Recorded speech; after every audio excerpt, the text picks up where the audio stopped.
ప్రముఖ అభ్యుదయ దినపత్రిక విశాలాంధ్ర క్యాలెండర్ను 3వ టోసీఐ సోమయ్య చేతుల మీదుగా శనివారం నెల్లూరు నగరంలోని చిన్న బజార్ అజాజ్ సెంటర్లో ఘనంగా ప్రారంభించారు. ఈ సందర్భంగా ఆయన మాట్లాడుతూ ఆంధ్ర రాష్ట్రంలో తొలి అభ్యుదయ తెలుగు దినపత్రిక విశాలాంధ్ర నాటి నుంచి నేటి వరకు అంకిత భావంతో పేదలు, కార్మికులు, కర్షకుల పక్షాన నిజాయితీగా వార్తలను ప్రచురిస్తూ ప్రజల మన్నల్ని పొందుతూ దినదినాభివృద్ధి చెందుతుందని, అలాంటి క్యాలెండర్ను తన చేతుల మీదుగా ప్రారంభించడం సంతోషంగా ఉందన్నారు. ఎన్ని పత్రికలు వచ్చినా ప్రజల పక్షాన వార్తలను ప్రచురిస్తూ ప్రజామానం పొందుతున్న దినపత్రిక విశాలాంధ్ర అన్నారు. ప్రజలందరూ విశాలాంధ్ర పత్రికను ఆదరించాలన్నారు. ఈ కార్యక్రమంలో సిపిఐ జిల్లా కార్యదర్శి అరిగెల నాగేంద్ర సాయి, టీడీపీ నాయకులు కాదర్ భాష, కప్పిల శ్రీనివాసులు, రేవతి, తాళూరి రాము, వందవాసి రంగ, వేమిరెడ్డి అశోక్ రెడ్డి, నారా శ్రీనివాసులు నాయుడు, విశాలాంధ్ర సాఫ్ట్ reporter Dayashankar, reporter Taluri Naveen, Taluri Ravi, CPI నాయకులు సిరాజ్ తదితరులు పాల్గొన్నారు. నెల్లూరు పట్టణంలో సంతపేట పోలీస్ స్టేషన్ పరిధిలోని ఆజాద్ సెంటర్ వద్ద ఈ రోజు ఏర్పాటు చేసిన ప్రముఖ విశాలాంధ్ర పత్రిక యొక్క క్యాలెండర్ ఆవిష్కరణకి నన్ను ఆహ్వానించిన విశాలాంధ్ర మేనేజ్మెంట్ కు, అలాగే ఇక్కడికి వచ్చిన పుర ప్రముఖులు అందరికీ నా హృదయపూర్వక నమస్కారాలు. విశాలాంధ్ర మన పురాతన కాలం నుంచి, అంటే చాలా లాంగ్ కాలం నుంచి, దగ్గర ఒక 50 సంవత్సరాల పైగా ఎంతో సేవలు అందిస్తా ఉంది. మనం ఎన్నో వార్తలను గత కాలం నుంచి కూడా మొట్టమొదటిగా పత్రిక అంటే విశాలాంధ్రని మనం గుర్తిస్తా ఉన్నాం. అలాంటి విశాలాంధ్ర క్యాలెండర్ ఆవిష్కరణకి ఇక్కడ ప్రముఖులందరూ హాజరయ్యారు. ఈ విశాలాంధ్ర ఇట్లాగే దినదిన ప్రవర్తమానంగా వర్ధిల్లుతూ ఇంకా మంచి సేవలు అందియాలని ఈ సందర్భంగా కోరుకుంటూ ఉన్నాం.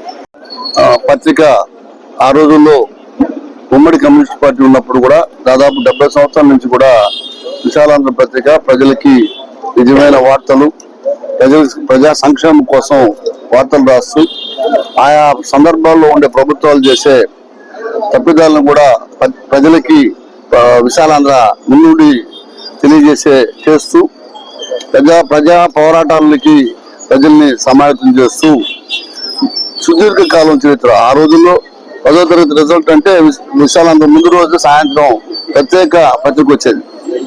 10వ తరగతి రిజల్ట్ కోసం కుట్టుకునేవాళ్ళు ఎస్ఎస్సి అని. అప్పుడు ఆ రోజుల్లో అంత సర్క్యులేషన్ ఉంది. ఈ యొక్క ఆంధ్ర రాష్ట్ర విభజన సందర్భంలో ఇప్పుడు కాదు, అప్పట్లో జయాంధ్ర మూమెంట్ లో కూడా కొన్ని శక్తులు యొక్క ఉమ్మడి రాష్ట్రానికి వ్యతిరేకంగా ఉన్న విశాలాంధ్ర పత్రిక మీద దాడి చేయడం జరిగింది. అయినా కూడా అక్కడ పత్రిక సిబ్బంది, పార్టీ వాళ్ళందరూ కలిసి విజయవాడలో విశాలాంధ్ర పత్రిక మీద దాడిని ఎదుర్కొని పత్రికను నిలబెట్టి ఆనాటి నుంచి ఈనాటి వరకు సుదీర్ఘంగా పనిచేస్తూ ఉంది. విశాలాంధ్ర పత్రిక వ్యాపార దృక్పథం కాకుండా ప్రజా సేవా దృక్పథంతో వాస్తవ వార్తల్ని ప్రజలకు అందిస్తూ విశాలాంధ్ర ఆనాటి నుంచి ఈనాటి వరకు పోతుంది. ఈ రోజు విశాలాంధ్ర ఈ ఆజాద్ సెంటర్ లో విశాలాంధ్ర 2026 క్యాలెండర్ ని ఆవిష్కరించడానికి ఇచ్చేసిన సిఐ గారు, సోమయ్య గారు, 3 టౌన్ సిఐ గారు, వారికి నా భారత కమ్యూనిస్ట్ పార్టీ తరఫున ప్రత్యేక కృతజ్ఞతలు తెలియజేస్తాం. అందరికీ నమస్కారాలండి. ఈ రోజు చాలా సంతోషంగా ఉంది.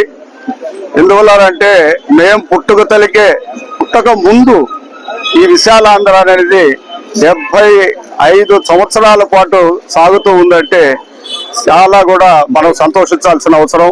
నిజాన్ని నిర్భయంగా, ముఖమాటం లేకుండా, ఏ ఒక్క ఒత్తిళ్లకు కూడా లొంగకుండా ఇలా ఈ విశాలాంధ్రాన్ని నడుపుతున్నటువంటి యాజమాన్యానికి ముందుగా ధన్యవాదాలు తెలియజేస్తా ఉన్నాం. భారత కమ్యూనిస్టు పార్టీ ఆ రోజుల్లో చైతన్యవంతమైన పార్టీగా వెలువడినప్పుడు ఈ ఒక్క పత్రికని నియమించి ఈ పత్రిక ద్వారా భారత కమ్యూనిస్టు పార్టీలో ఉన్నటువంటి కొన్ని అంశాలని పబ్లిక్ లోకి తీసుకెళ్లి వాళ్ళ యొక్క మనోభావాలని దెబ్బతినకుండా మేమున్నాము, మేము తెలియజేస్తాము ప్రపంచానికి అని చెప్పేసి తెలియజేసినటువంటి మొట్టమొదటిసారి ఆ పార్టీ ఈ ఒక్క పత్రికకి ఈ రోజు నాడు ముఖ్య అతిథులుగా మా 3 టౌన్ సిఐ గారు రావడం, మమ్మల్ని అందరినీ కూడా ఇక్కడ పిలిపించడం, ఈ క్యాలెండర్ ఆవిష్కరణకు పిలిచినందుకు మేమంతా కూడా మనస్ఫూర్తిగా ధన్యవాదాలు తెలియజేసుకుంటూ ఇంకా కూడా ఈ విశాలాంధ్రాన్ని మనం విశాలంగా ఇంకా కూడా త్రూఅవుట్ ఆంధ్రప్రదేశ్ లో కాదు అన్ని రాష్ట్రాల్లో కూడా ఇంకా జనదిన అభివృద్ధి చెందాలని అని చెప్పేసి రోజు మన నెల్లూరు ఆజాద్ సెంటర్ లో విశాలాంధ్ర తెలుగు దినపత్రిక నూతన సంవత్సర క్యాలెండర్ ఆవిష్కరణ ప్రోగ్రాం ఆజాద్ సెంటర్ లో నిర్వహించడం, దానికి ముఖ్య అతిథులుగా మన 3 టౌన్ సిఏ గారు, అదేవిధంగా ఇక్కడ తెలుగుదేశం నాయకులు కాదర్ భాషాబాయ్ గారు, కపిర సీనన్న గారు, రంగన్న గారు, రామన్న గారు చాలా మంది వచ్చి ఇక్కడ ఈ ఆవిష్కరణ చేయడం జరిగింది. మేము నెల్లూరు ప్రజలకి నూతన సంవత్సర శుభాకాంక్షలు తెలియజేసుకుంటున్నాము.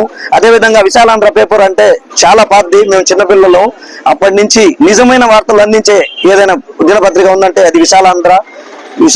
అదేవిధంగా దాంట్లో పనిచేసే ఎడిటర్లు కూడా పత్రిక జర్నలిస్టు కానివ్వండి నిజమైన వార్తలు నెల్లూరు ప్రజలకు అందిస్తూ ఉంటారు. అదేవిధంగా మన ఏదైనా నిజమైన వార్త మన నెల్లూరు ప్రజలకు అందించాలని చెప్పి అదేవిధంగా నెల్లూరు ప్రజలందరికీ నూతన